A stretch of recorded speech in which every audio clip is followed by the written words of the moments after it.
La Grande Évasion donc poursuit son chemin sur des voies philosophiques. Marie-Robert, Descartes, pour les jours de doute. Et c'est ça aussi la proposition philosophique.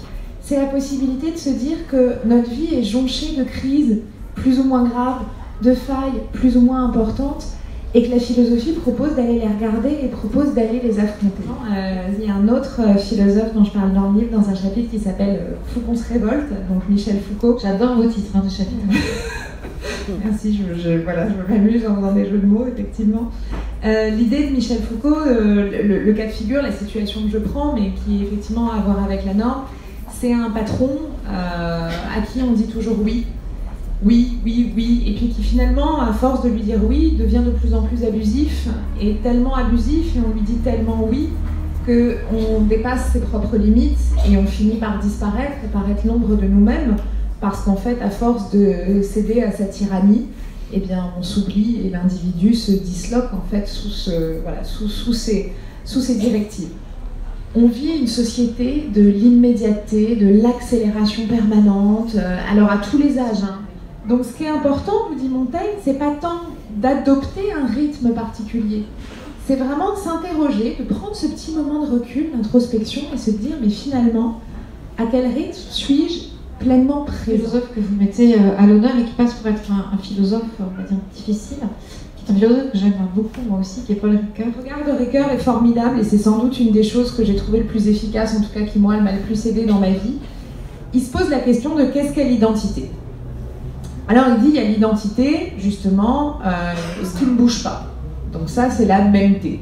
La couleur de nos yeux, nos empreintes digitales, tout ce qui nous constitue et qui ne vont pas, la couleur de notre peau, tout ce qui ne va pas évoluer au cours de notre vie. Notre code ADN, ça c'est la mêmeté, ce qui reste même. De l'autre côté, il y a l'ipséité. Le terme est un peu jargonnant, mais en fait on s'en fout, c'est très simple. L'ipséité, c'est tout ce qui va bouger. Notre métier, nos amis, peut-être notre conjoint, tout ce qui va évoluer au cours de notre vie. Dans la programmation de la Grande Évasion, j'ai choisi de mettre à l'honneur les femmes. Vous en êtes un exemple rayonnant. Et j'aimerais bien, je ne sais pas, peut-être on va finir là-dessus, mais qu'on finisse sur les figures féminines. Deux Simone qui me tiennent particulièrement à cœur et que je mets à l'honneur dans le livre, Simone de Beauvoir, qui n'est pas que la femme de Sartre. J'ai fait une rencontre l'autre jour où quelqu'un m'a demandé « Mais on peut vraiment dire qu'elle est philosophe, Simone de Beauvoir ?» Donc là, j'étais tellement outrée que j'ai du mal à réagir. Oui, elle était non seulement philosophe, mais encore une fois, c'est pas une opposition femme-homme, c'est une capacité à penser. Et effectivement, s'il y a une manière de faire de la philosophie féminine, c'est sans doute justement cette manière d'utiliser l'expérience. Ça, profondément. C'est-à-dire d'aller puiser la pensée, et c'est pour ça que sans doute ça me touche, d'aller puiser la pensée au cœur d'un vécu. Voilà. C'est le dernier chapitre du livre, et le chapitre s'appelle « Simone veille toute la nuit ». Et je voulais parler d'une notion qui était un peu difficile et un peu délicate, mais qui en même temps nous concerne tous, c'est la maladie.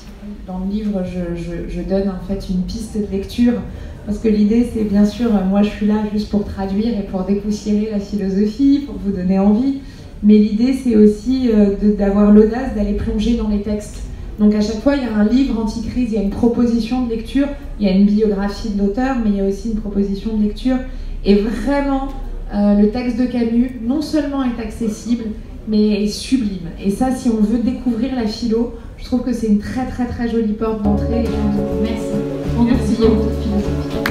Merci.